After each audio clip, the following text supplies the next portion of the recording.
गजान गणनामा पड़े दोय दोय विश्वाधर करेगा भाई आपरे धर्म नो झगड़ो लागो बनारो निया गुरु कोण करे धर्म करे। जलहन देवी की पूजा करता है, उसके बाद में अपने काम की शुरुआत। आपरे धर्म नो झगड़ो लागो बनारो निया गुरु कोण करे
आइए श्रद्धेय डॉक्टर साहब का उद्बोधन हो, हम उनकी वाणी का लाभ उठाएं, अपने जीवन को भगवान की तरफ मोड़ें। उसके पूर्व में अपने देश की वंदना करते हैं, अपने राष्ट्र की वंदना करते हैं, इस मातृभूमि की वंदना करते हैं।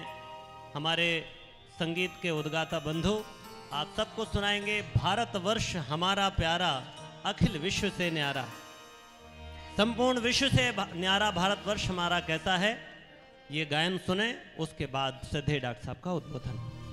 भारतवर्ष हमारा प्यारा, अखिल विश्व से न्यारा। भारतवर्ष हमारा प्यारा, अखिल विश्व से न्यारा। आप सब ताली बजाते हुए ये पंक्तियां आप दोहराएंगे। भारतवर्ष हमारा प्यारा, अखिल विश्व से न्यारा। भारतवर्ष हमारा प्यारा, अखिल विश्व से न्यारा। सब साधन से रहे समुन्नत, सब साधन से रहे समुन्नत, भगवन देश हमारा। भारतवर्ष हमारा प्यारा, अखिल विश्व से न्यारा। भारतवर्ष हमारा प्यारा, अखिल विश्व से न्यारा। सभी भाई बहनों से निवेदन, धर्म सभा का क्रम प्रारंभ हो रहा है। विशेष उद्बोधन श्रद्धेय डॉक्टर साहब का आप सबके लिए है। बोलिए भारत माता की, परम पूज्य सद्गुरुदेव की जय। मेरे साथ एक बार गायत्री मंत्र बोलिए। ओम भूर्भुवः स्वाहा तत्सवितुर्वरेण्यं भर्गो देवस्य धीमहि धियो यो नः प्रचोदयात्। ओम गुरुर्ब्रह्मा गुरुर्विष्णु गुरुरेव महेश्वरः, गुरुः साक्षात् परब्रह्म, तस्मै श्री गुरुवे नमः। अखण्डमण्डलाकारं व्याप्तं येन चराचरं, तत्पदं दर्शितं येन, तस्मै श्री गुरुवे नमः। मातृवत् लालयित्री च पितृवत् मार्गदर्शिका, नमोस्तु गुरुसत्तायै श्रद्धा प्रज्ञायुता चया, श्रद्धा प्रज्ञायुता चया। परम पूज्य गुरुदेव और परम वंदनीय माता जी की सूक्ष्म हाजिरी में यहाँ पर बैठे शिव गंगा परिवार के झाबुआ अलीराजपुर ज़िले के और हमारे सभी प्रिय आदिवासी भाइयों बहनों, देवी स्वरूपा बहनों, शक्ति स्वरूपा माताओं, देवतुल्य भाइयों, હગલા મનખુને રામ રામ. તમે બધું ભાઈ બહેન કેવા છો? धान तो नज पाव्यो, थोड़ा प्रभावित हुआ है ना, फसल प्रभावित हुई इस बार, फसल आपकी गीली हो गई थोड़ी ना, आप चिंता मत करना, इसके बदले में भगवान कई गुना देगा आपको, है ना। जो तप किया है आपने उसके बदले में बहुत देगा। आप सब भगवान राम कृष्ण के साथ जंगल में रहे हो, तमु बाबा राम ने कृष्ण ने हाले तो जंगल में हो, तमे बाबा रामे 12 घंटे जंगल में तपस्या करी, तमु सदा तमु बधा तपस्वी छो, तपस्वी हो।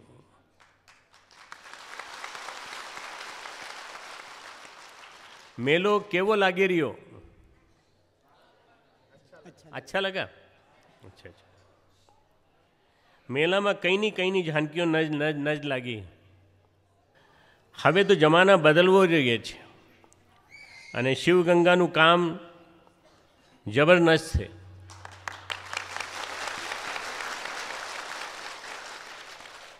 भाइयों बहनों, देवी स्वरूपा बहनों, शक्ति स्वरूपा माताओं, ज़माना बदल रहा है, बहुत तेज़ी से बदल रहा है, और ऐसे में आप सब इतना अच्छा काम कर रहे हो कि मैं सुबह से जब से आया हूँ तब से देख रहा हूँ, काम देख रहा हूँ।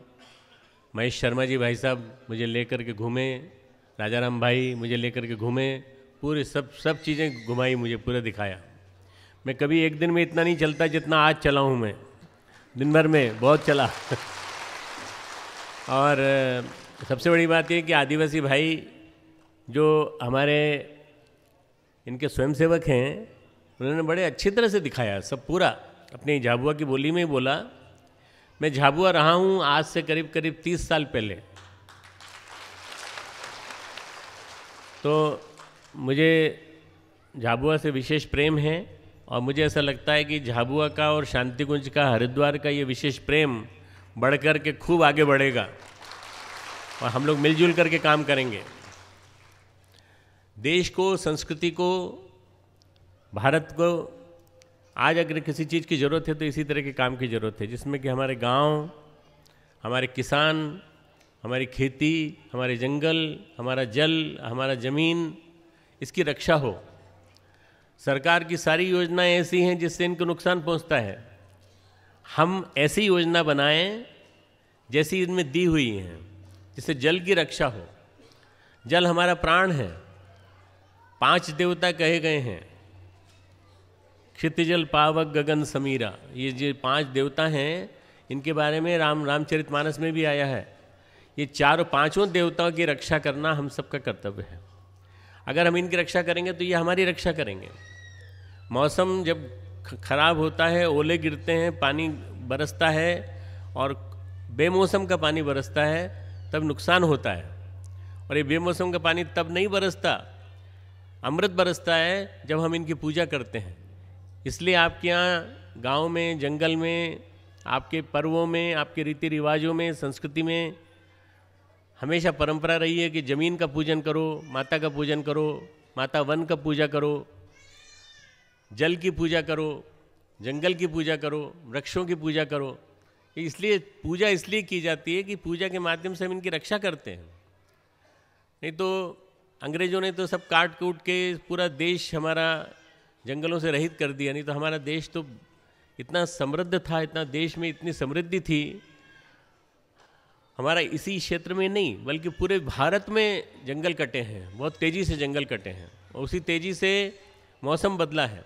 इस मौसम को ठीक करना है तो हमको अपनी माँ को याद करना पड़ेगा, धरती माता।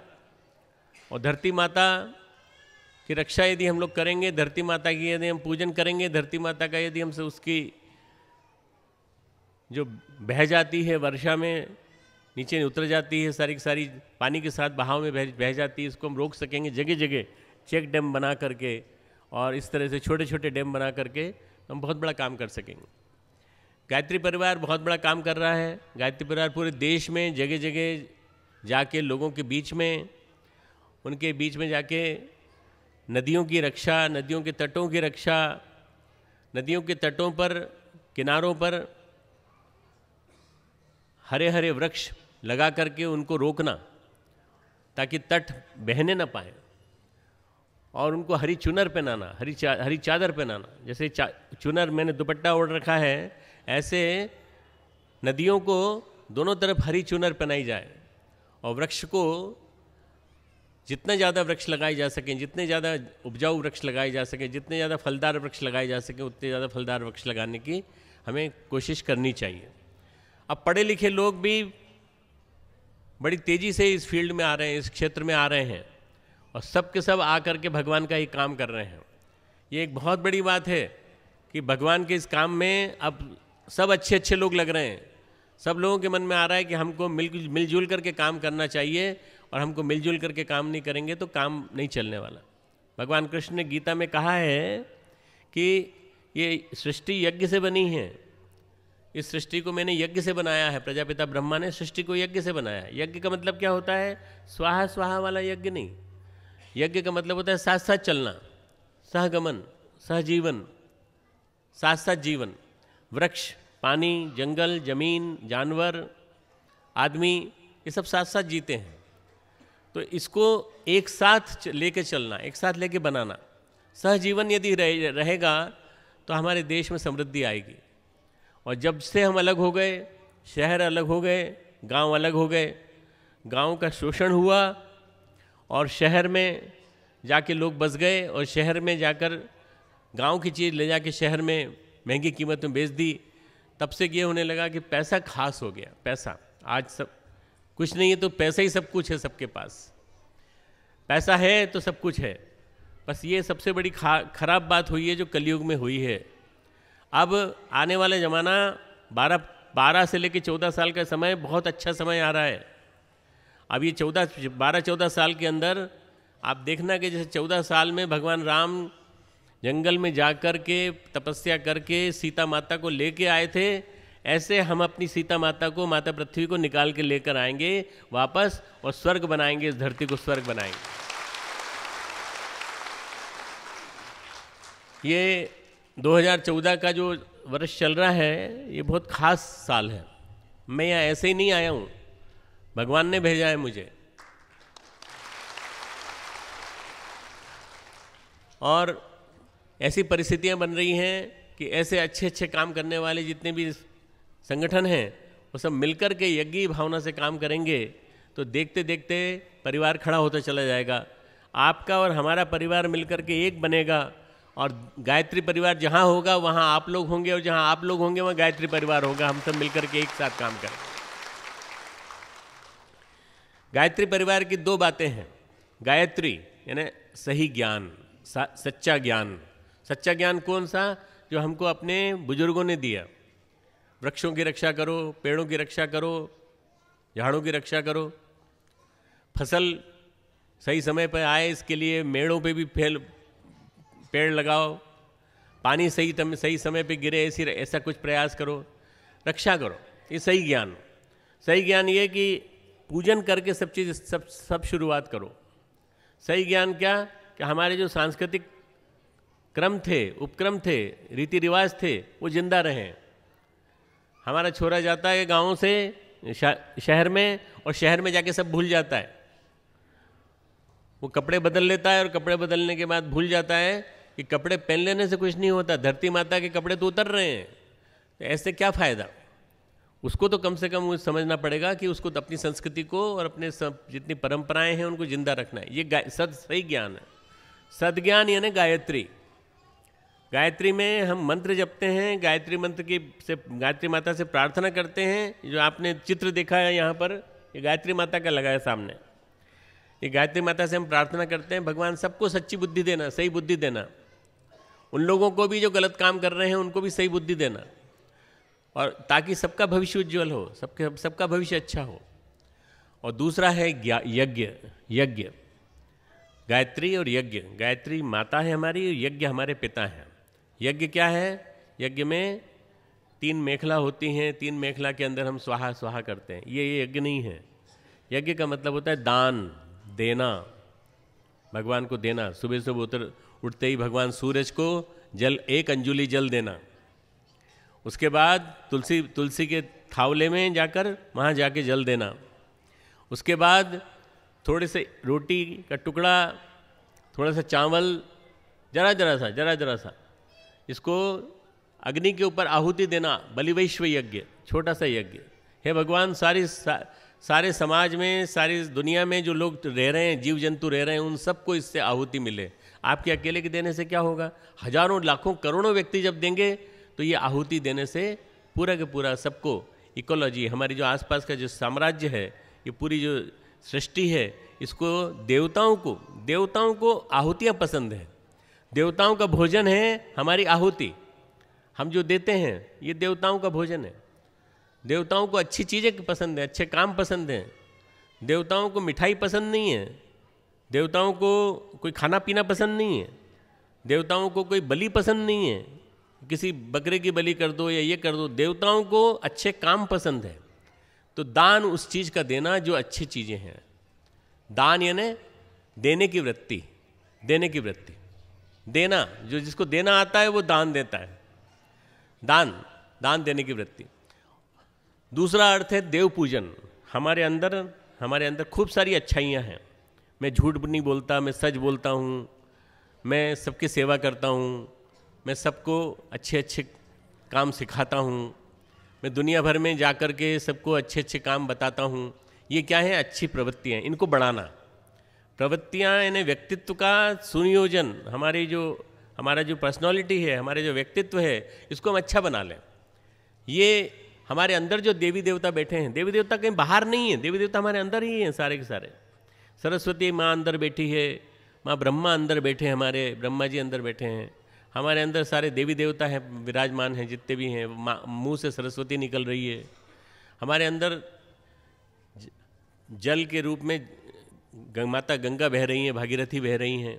ये सब जो बह रही हैं, इन सब की पूजा करना, इन सब को सही बनाए रखना, या शरीर को स्वस्थ बनाए रखना और अच्छा बनाने की कोशिश करना, सुंदर बनाने की कोशिश करना, ये हमारा यज्ञ है। तीसरा है संगतिकरण। दान, आप सब मेरे साथ बोलना, दान। दूसरा देव पूजन। तीसरा संगतिकरण। संगतिकरण यानी साथ साथ चलना। हालमा में क्या होता है? हालमा में सब साथ साथ चलते हैं कि नहीं? साथ साथ चलते हैं, झांकी चलती है, जुलूस चलता है, और सबके हाथों में गेती फावड़ा होता है, और उसके बाद सब मिल कर के जाके जंगल की रक्षा करते हैं, पहाड़ों की रक्षा करते हैं, नदियों की रक्षा करते हैं। ये जो है ये संगतिकरण है। साथ साथ नहीं चलेंगे तो अकेले काम नहीं होगा। अकेले कौन कर पाएगा काम? अकेले एक साथ एक के बलबूते काम थोड़ी होगा। इतने सारे लोग नहीं लगे होते, हमारे शर्मा जी के साथ इतने सारे सहयोगी नहीं होते, तो ये इतना बड़ा ये जो बनाया, देखो ये बीच में इतना बड़ा हॉल बना के खड़ा कर दिया उन्होंने, जंगल में मंगल कर दिया पूरा के पूरा। देखो यहाँ से वहाँ तक पूरा झांकी देखो पूरी। मैं तो देख के आश्चर्यचकित रह गया ये सब देख करके कि इतना सुंदर कैसे बना लिया इन्होंने यहाँ पे जंगल में। सारी दुनिया को आके देखना चाहिए ये। तो अब हम उज्जैन के कुंभ के मेले में ये प्रदर्शनी पूरी की पूरी, यहाँ का पूरा ये सब वहाँ लगाने वाले हैं पूरा। ये शर्मा जी की मदद करेंगे, और उसमें आप सब भाइयों बहनों को हम बुलाएंगे कि आप सब भी आना वहाँ पर, और आप सब देखना कि उज्जैन के मेले में लाखों करोड़ों आदमी आएंगे, और वो लोग सब देखेंगे तो वो लोग जाकर घर में जाके अपने बताएंगे, और अपने घर में भी चालू करेंगे जंगल से। कैसे? तुलसी का एक थेवला लगा दिया, तुलसी का एक पेड़ लगा लिया, फिर धीरे धीरे अपने घर के आसपास हरियाली लगाना चालू कर दी। यदि हम इतना सा सीख जाएं कि भगवान शंकर को क्या जरूरत पड़ गई थी इतने बड़ी बड़ी जटाएं फैलाने की। भगवान शंकर ने जटाएं क्यों फैलाई? बताओ, आप बताओ क्यों फैलाई? भगवान शंकर ने जटाएं इसलिए फैलाई कि गंगा माता ऊपर से आने वाली थी, उसको संभालना जरूरी था। गंगा माता आज भी आने को तैयार हैं। आप जटाएं तो फैलाओ, जटाएं मतलब वृक्ष तो फैलाओ, वृक्ष तो लगाओ, जगह जगह जगह जगह वृक्ष लगाओ। भगवान संभालने को तैयार है। भगवान शंकर हमारे साथ हैं, माता गंगा ऊपर से आने को तैयार हैं। इसका नाम है भागीरथी जलाभिषेक। गायत्री परिवार एक बहुत बड़ा आंदोलन कर रहा है। गायत्री परिवार करीब 3000 किलोमीटर दूर, उसको आप मील में गिनना चाहो तो 1500 पौने 2000 मील गिन लो। पौने 2000 मील में पूरा गोमुख से लेकर के और गंगा सागर तक दोनों तरफ गंगा के तट साफ करेगा आने वाले 10 साल में, और सारी नदियों को साफ करेगा, सारे नदी नालों को सफाई करेगा, वृक्ष लगाएगा, जड़ी बूटियाँ लगाएगा और गंगा मंडल बनाएगा, गंगा प्रज्ञा मंडल बनाएगा। और केवल गंगा नहीं, गंगा का मतलब है देश की हर नदी। आप ये मान के चलिए, छोटा बच्चा भी गोद में हमारे चलता है तो कोई छोटी सी नदी भी देखता है तो उसको गंगा जी बोलता है वो। आपकी अनास नदी क्या है? आप सब बोलना गंगा जी। अनास नदी क्या है? नर्मदा क्या है? गंगा जी। ये सब के सब गंगा जी हैं। गंगा जी मतलब धरती पर पृथ्वी पर भगवान का अनुदान, भगवान का वरदान। हमारी धरती पर गंगा नहीं आती, गंगा जी नहीं आती तो वास्तव में कुछ नहीं होता। गंगा जी ने आकर के हमारी पृथ्वी को निहाल कर दिया। तो इस गंगा की रक्षा करने के लिए गायत्री परिवार इतना बड़ा काम कर रहा है, तो उसमें आप सबको मिलजुल करके प्रयास करके साथ साथ रखना है। तो ये गायत्री और यज्ञ जो दो चीज़ें मैं बता रहा हूँ आपको, इन दो चीज़ों को आप जीवन में उतारने की कोशिश करना। अच्छा ज्ञान और अच्छा कर्म। यज्ञ का मतलब होता है अच्छा कर्म, अच्छे काम करेंगे। अच्छे काम क्या हैं? यही जो हम कर रहे हैं। देखो इतना अच्छा काम कर रहे हैं, जंगल लगाना, पहाड़ी को हरी भरी करना, पहाड़ियों को अंदर चेक डैम बनाना जगह जगह, जंगल पानी को रोकना। भगवान पानी के रूप में अनुदान भेजता है ऊपर से, हम बहा देते हैं उसको, समुद्र में चला जाता है। समुद्र में जाकर के मिट्टी और नीचे बैठती जा रही है तो समुद्र और उथला होता चला जा रहा है। समुद्र जितने भी हो रहे हैं इन सब में आने वाले दिनों में हिम प्रलय आएगी, तो गर्मी की वजह से जो बर्फ़ पिघलेगी, वो ऊपर से जो बर्फ़ पिघलेगी वो सब पानी जब समुद्र में जाएगा तो समुद्र का लेवल ऊंचा हो जाएगा और जितने किनारों पे जो जितने मकान हैं, जितने घर हैं, गांव हैं, शहर हैं, सब डूब जाएंगे। ऐसी प्रलय न आए, भगवान करे ऐसा कुछ न हो। इसको देखने के लिए, इसको दृश्य को देखने के लिए हम सबको जागरूकता पैदा करनी पड़ेगी। जागरूकता, अपने अंदर से जागरूकता पैदा करनी पड़ेगी। हमारा भारतवर्ष जब तक जिंदा रहेगा तब तक सारी दुनिया जिंदा रहेगी। भारतवर्ष समाप्त हो गया तो दुनिया समाप्त हो जाएगी, ये मान करके चलिए। इसलिए भारतवर्ष को जिंदा बनाए रखने के लिए हम सबको ज़रूरी है कि हम अपने गांव को सही करें, हम अपना गांव सही करें, हम अपना कस्बा सही करें। हम कस्बों को शहर में न बदलने दें, हम अपने गांव को कस्बे में न बदलने दें, और हम अपने गांव में हरियाली बनी रहने दें, जल बना रहने दें, जल के स्रोत सही रखें, साफ रखें, पीने योग्य पानी हो। पीने योग्य पानी होगा तो सबके सब कम से कम अपने घरों में स्वस्थ रहेंगे, समर्थ रहेंगे, सशक्त रहेंगे, नागरिक बनेंगे देश के। ये इतना सब आप कर सके तो बहुत बड़ी बात होगी भाइयों बहनों। मैं डॉक्टर हूँ, मैं डॉक्टर समझते हो कि नहीं? आप लोग समझते हो डॉक्टर, है ना? जो मरीज इलाज करता है ना मरीजों का, वो मैं डॉक्टर हूँ। पर डॉक्टर के अलावा मैं और भी इससे ज़्यादा बड़ा हूँ। मैं आदमी के दुखी मन को भी ठीक करता हूँ। आदमी का दुखी मन हो अगर, उसको भी ठीक करता हूँ।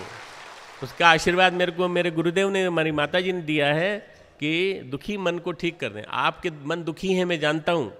पानी इस बार गिर गया, ओले गिर गए, ठंडक ज़्यादा बढ़ गई, मौसम में ठंडक आ गई, तो उसकी वजह से आपका फसल खराब हुई है।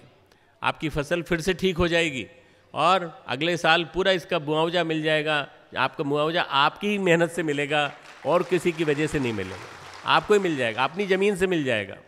ये ज़मीन सदा नीरा है, उपजाऊ है और बहुत बड़ा फल देने वाली है। इस ज़मीन की पूजा करना, ज़मीन की सेवा करना सबसे बड़ा काम है। आप लोग बहुत मेहनत करने में आगे नहीं पीछे नहीं रहते, खूब आगे रहते हो, पर इस ज़मीन के माध्यम से आपको वो चीज़ें मिलती हैं, फल मिलते हैं, आपको फसल मिलती है, आपको जड़ी बूटियाँ मिलती हैं, आपको बहुत सारी चीज़ें ऐसी मिलती हैं जिसकी वजह से आप शरीर से, मन से स्वस्थ रहते हो। इन सब चीज़ों की ज़रूरत है आज कि इन सब चीज़ों को हम पहचानें और जानें। अगर हम इनको जान पहचान करके समझ सकें तो वास्तव में हमारी संपदा, हमारी जो संपत्ति है उसकी हम रक्षा कर सकेंगे। हमारे पास सबसे बड़ी संपत्ति है अपनी संस्कार। हमारे संस्कारों को जिंदा बनाए रखना बहुत बड़ा काम है। संस्कार यदि जिंदा रहेंगे तो सब ठीक रहेगा। संस्कार उसको कहते हैं जिसमें कि बच्चा बाप को देख करके प्रणाम करता है, सबसे पहले नमस्कार करता है, प्रणाम करता है। पिता को देख करके नमस्कार करता है, पिता की सेवा करता है। बड़े आयोजनों में कोई बड़े कार्यक्रम हो उसमें जा कर के सेवा करता है, और जैसे गायत्री परिवार के कार्यक्रमों में होता है कि सब मिलजुल करके काम करते हैं, वो भी मिलजुल करके काम करता है बच्चा। ये संस्कार हैं जो घर से आते हैं। पर कुछ संस्कार ऐसे होते हैं जो हम जन्म से कराते हैं बच्चों को। बचपन में जन्म से जब बच्चा जन्म नहीं लेता, पेट में होता है माँ के, तो माँ का पूजन करते हैं गर्भ का, कि ये अंदर जो बच्चा पल रहा है ये स्वस्थ निकले, तो पहले पूजन वहाँ करते हैं। फिर बाहर आने के बाद पूजन करते हैं बच्चे का, उसका नामकरण करते हैं। भाई कौन जानेगा क्या नाम है इसका, तो नाम करो, नाम रखो इसका, नाम के साथ यज्ञ हो। पुंसवन के साथ जो गर्भ में रखा उसका पूजन किया, उसके साथ भी यज्ञ, इसके साथ भी यज्ञ। अन्न खिलाया उसको, पहला अन्न खिलाया, पहली बार जब अन्न खिलाया तो उसके साथ भी यज्ञ, नामकरण, अन्नप्राशन संस्कार। उसके बाद वो लड़का बड़ा हुआ तो उसका मुंडन कर दिया, बाल इसलिए काट दिए ताकि उसके अंदर की बनावट जो है वो बराबर ठीक बनी रहे, अंदर का मस्तिष्क ठीक बढ़ता रहे। इसको कहते हैं मुंडन संस्कार, शिखा स्थापन संस्कार। चोटी हमारी भारतीय संस्कृति की धर्म ध्वजा चोटी है, ये बनी रहे, इसको बनाए रखने के लिए संस्कार। इसके पश्चात यज्ञोपवीत संस्कार, भारतीय धर्म की प्रतिमा, प्रतीक प्रतिमा आप सबको पहनना चाहिए। गायत्री परिवार कोशिश करेगा कि सब हमारे भील भाई, हमारी भील बहनें गायत्री अपने यज्ञोपवीत पहने। यहाँ पर यज्ञोपवीत भारतीय धर्म की प्रतिमा है, अगर आप पहनोगे तो आपको हमेशा याद रहेगा कि भारतीय धर्म का क्या प्रतीक है और हमें क्यों पहनना चाहिए। चुपचाप आराम से गले में डाल सकती बहनें और भाई ऐसे पहन सकते हैं छाती पर, तो भगवान स्वयं साक्षात विराजमान हो सकते हैं। यज्ञोपवीत ये भी संस्कार है। इसके बाद एक संस्कार आता है जिसके माध्यम से आप शादी, परिणय होता है, और परिणय होता है, अभी भगोरिया पर्व आएगा ना, भगोरिया पर्व के बाद, उसके बाद फिर आपस में शादी हो जाती है लड़के लड़कियों की शादी होती है। तो वो एक प्रकार से सफल दाम्पत्य जीवन जीने के लिए एक अभ्यास है। तो उन दोनों पति पत्नी को, दोनों को खूब प्यार से जीवन कैसे जीना चाहिए इसको बताना, उसको समझाना और उनको यज्ञ के माध्यम से सिखाना। इसको कहते हैं शादी, पाणी ग्रहण संस्कार, ये भी यज्ञ के साथ होता है। और अंत में फिर जब हम जाते हैं मित्रों, तो हमारा मरणोत्तर संस्कार हो जाता है, श्राद्ध संस्कार हो जाता है, हमें शरीर को अग्नि दे दी जाती है। ये सारी चीज़ें संस्कार के साथ होती हैं, ये सब यज्ञ के साथ चलता है। तो गायत्री और यज्ञ, ये दोनों चीज़ें अपने जीवन में रहेंगी तो कोई दिक्कत नहीं होगी। ये हमारे माता पिता हैं। जैसे हम अपने माता पिता की रक्षा करते हैं, ऐसे हमारी संस्कृति की माता पिता की रक्षा करना हमारा कर्तव्य है। यदि आप लोग माता पिता की रक्षा करोगे तो माता पिता आपकी रक्षा करेंगे। आपने श्रवण कुमार की कहानी सुनी है किसी ने? श्रवण कुमार की, श्रवण कुमार नाम का एक आदमी था, लड़का था, जिसने अपने माता पिता को कांवड़ बनाकर अपने कंधे पर रखकर सारे तीर्थों की यात्रा कराई। क्योंकि माता पिता देख नहीं सकते थे तो उनको बिठा करके चला के उसने दिखाया। आज गायत्री और यज्ञ दोनों को अपने कंधों पर रख करके दिखाने की ज़रूरत है और सब जगह ले जाने की ज़रूरत है। आप भाइयों बहनों से मेरी प्रार्थना है कि आप सब मिल करके पूरे देश में घूमो, घर घर घूमो। आपको शांतिकुंज हरिद्वार आने का आमंत्रण देता हूँ। गंगा के किनारे हरिद्वार, हिमालय के नीचे, आपका अपना घर मान करके आप वहाँ आइए, अपना घर मान करके आइए और आप देखिए कि आप जैसे सैकड़ों लोग, न जाने कितने लोग इस काम में लगे हुए हैं। और यहाँ का क्षेत्र, इधर साबरकांठा, बनासकांठा का क्षेत्र गुजरात में, इस तरफ संतरामपुर वाला क्षेत्र, फिर नीचे, इधर नीचे हम चले जाएं तो हमारा ये निमाड़ वाला क्षेत्र जो है, सेंधवा के आसपास का, हमारा वहाँ डेमनिया भाई है भील, वो इतना काम कर रहा है, नशे छुड़वा रहा है लोगों के, वो बहुत बढ़िया काम कर रहा है। ऐसे बैतूल और छिंदवाड़ा और बालाघाट, ये पूरा आदिवासी क्षेत्र, अगर आदिवासी इकट्ठे हो जाएं, एक साथ मिलकर के इकट्ठे हो जाएं, तो मित्रों हम सब मिलकर के एक आंधी ला सकते हैं पूरे देश में और एक गजब का चमत्कार दिखा सकते हैं, गजब का चमत्कार दिखा सकते हैं। गायत्री परिवार आपके साथ है और आपके साथ काम करने के लिए तैयार है। और हमेशा हम लोग मिलजुल करके ये जो हमारी जितनी चीज़ें बताई गई हैं, जल, जंगल, ज़मीन, जन, जानवर और विज्ञान, ये सब, इन सब की रक्षा करेंगे, हर चीज़ की रक्षा करेंगे। हम सब मिलजुल करके प्रयास करेंगे कि पूरे देश में ये आंदोलन चलें, और ये आंदोलन चलाने के लिए गायत्री परिवार पूरी तरह से तैयार है। आप सब मिलजुल करके प्रयास करिए, हम सब मिलजुल करके प्रयास करेंगे। अब आगे का क्रम बनेगा। आप सब लोगों को पूरे गायत्री परिवार की तरफ से मैं अपने आशीर्वाद देता हूँ। वंदनीय माता जी, गुरुदेव से प्रार्थना करता हूँ कि आपको खूब खूब खूब खूब मंगल कामना और आपके जीवन में खूब खूब आदर्श रहे। अब आपको बोलना है हावे तो, आपको मेरे साथ बोलना, हावे तो जमानो बदली जरियो से शिव गंगानु काम शिव गंगानु जबरनस से जबरनस से युग निर्माण हुई रियो से। बस खूब खूब मंगल कामना। परम पूज्यनीय गुरुदेव महाराज की, परम पूज्यनीय गुरुदेव जी महाराज की, वेद माता गायत्री की, वेद माता गायत्री की।